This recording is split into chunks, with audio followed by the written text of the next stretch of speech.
نفس کا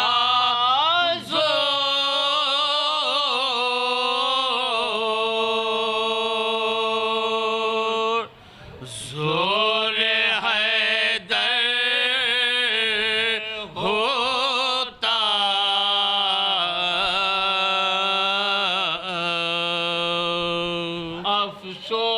افسوس کے لڑنے کی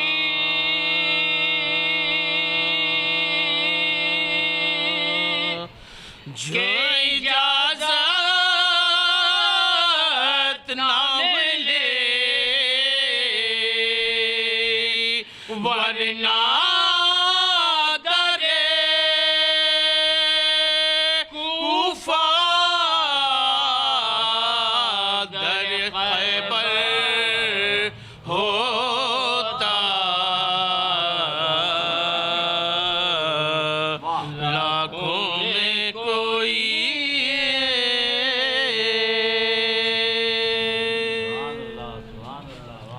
نعرے صلوات کہاں یاد ہے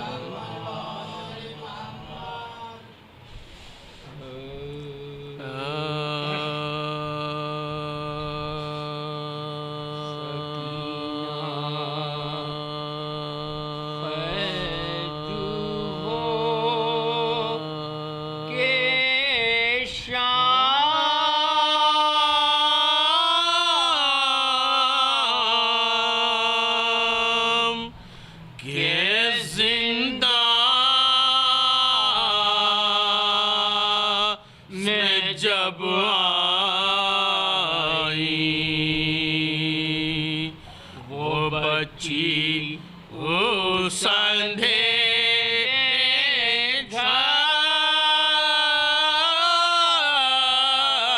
گھر کی تاریکی سے گھبرائی زمین تو فرش تھی سایہ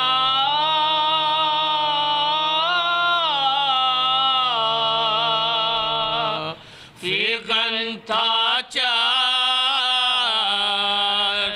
مینائی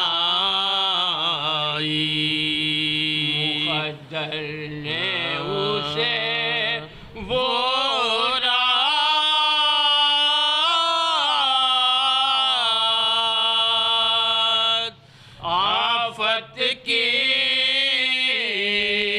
جو دکھلائی ہائے پھوپھی کے پاس رہتی تھی نہ ماں کے پاس سوتی تھی برہنہ کر کھلے زندہ کے دروازے پہ روتی تھی ادھر سے جو گزرتا تھا تو کہتی تھی کہ سنتا جا میں بے کس قید میں کوئی فریاد لیتا جا اگر با کہے تجھ سے میں سوتا چھوڑ آیا ہوں تو کہیو میں در زندہ پیروتا چھوڑ آیا ہوں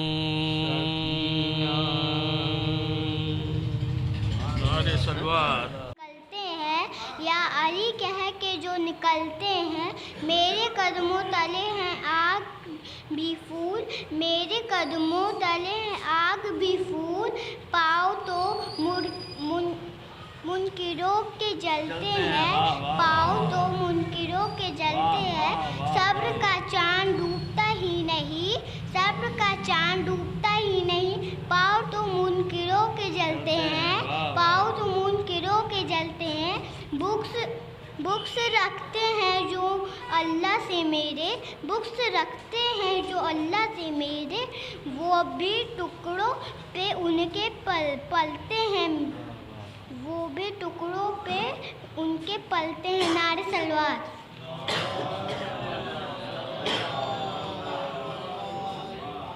میرے علی میرے مشکل کشا، میرے مولا، ہر ایک دل کو یا پاک صاف کر دینا، تمہاری بز میں آئی ہوں دور سے چل کر، میری تمام خطاؤں کو معاف کر دینا۔ مل جل کے درود پڑھیں حضرات۔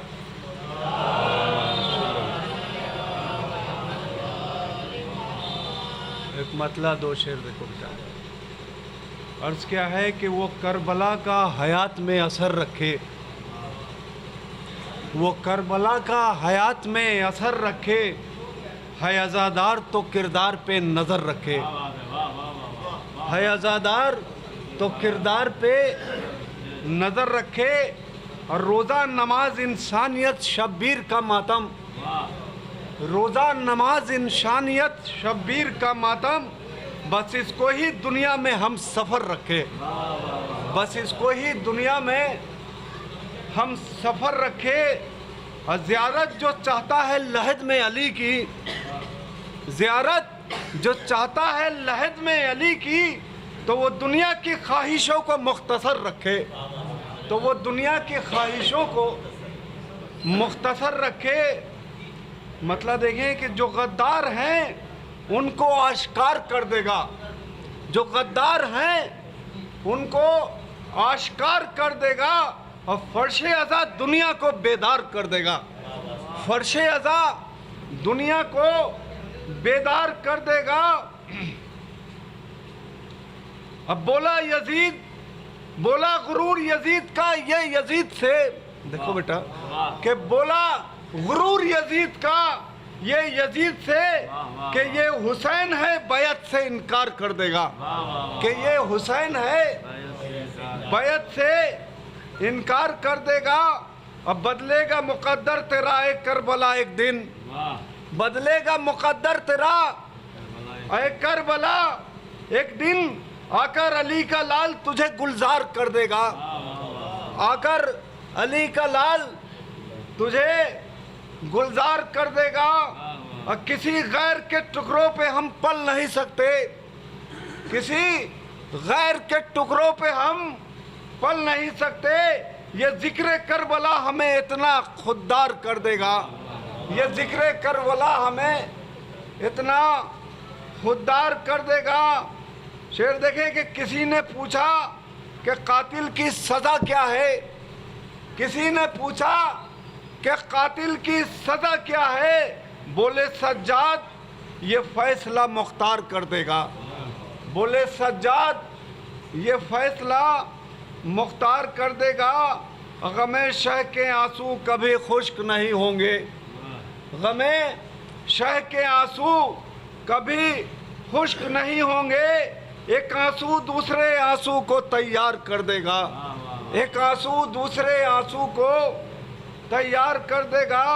اب میں حیدر کی ثنا کرتا ہوں دنیا میں شہنشاہ، میں حیدر کی ثنا کرتا ہوں دنیا میں شہنشاہ، میرا اعمال محترم میرا یہ اشعار کر دے گا، میرا اعمال محترم میرا یہ اشعار کر دے گا۔ میرے مولا جنگ کی اجازت دیتے کب لہانی ہوتی در خیبر کی طرف۔ اسی طریقے سے ذکر آل محمد علیہ الصلوۃ والسلام کرتے رہیں۔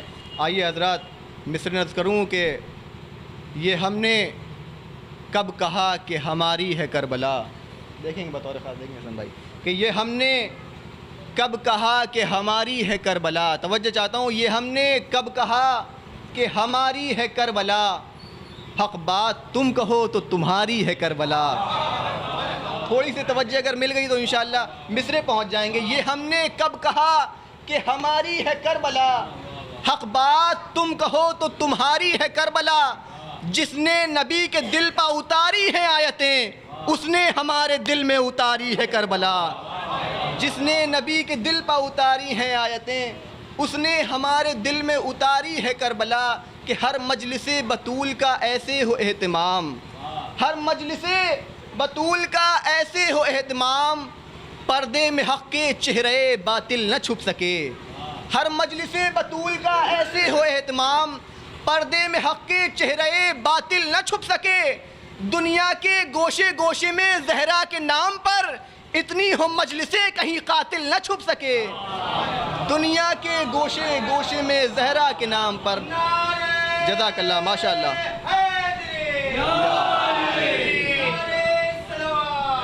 اللہم صلی علی محمد.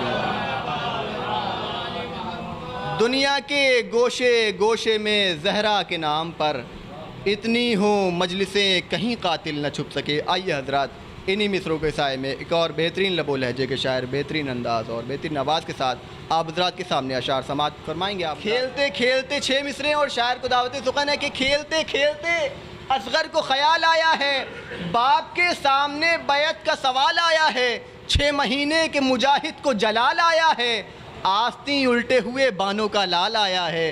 بیت ملاحظہ فرما لیں, کھیلتے کھیلتے اصغر کو خیال آیا ہے, باپ کے سامنے بیعت کا سوال آیا ہے, 6 مہینے کے مجاہد کو جلال آیا ہے, آستیں الٹے ہوئے بانوں کا لال آیا ہے.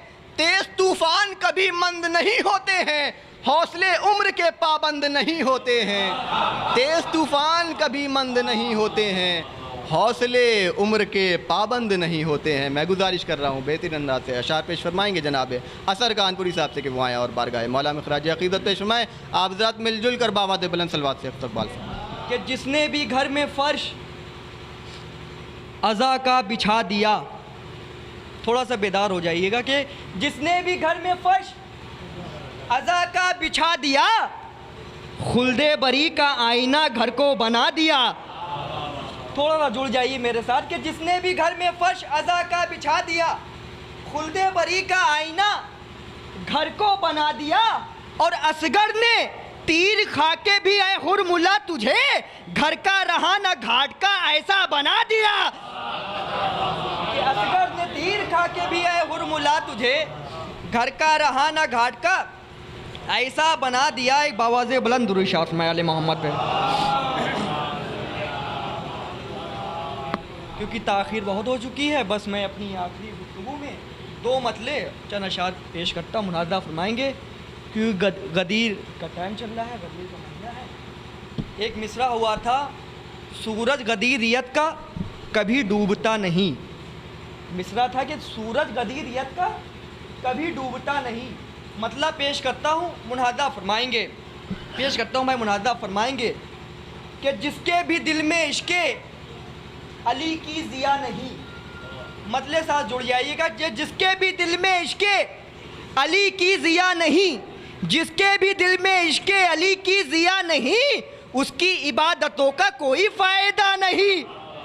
کہ جس کے بھی دل میں عشق علی کی ضیا نہیں, اس کی عبادتوں کا کوئی فائدہ نہیں. اب اس نے مطلب سنیے کہ ہرگز کسی بھی جنگ میں ایسا ہوا نہیں, کہ ہرگز کسی بھی جنگ میں ایسا ہوا نہیں, شیر خدا کے سامنے آیا مرا نہیں. مطلب تھوڑا سا بیدار ہو جائیے کہ ہرگز کسی بھی جنگ میں ایسا ہوا نہیں, شیر خدا کے سامنے آیا مرا نہیں. اور لے کر علی کو دوش پا بولے یہ مصطفیٰ, یہ جانشی ہے میرا اسے بھولنا نہیں. کہ لے کر علی کو دوش پا بولے یہ مصطفیٰ, یہ جانشی ہے میرا اسے بھولنا نہیں.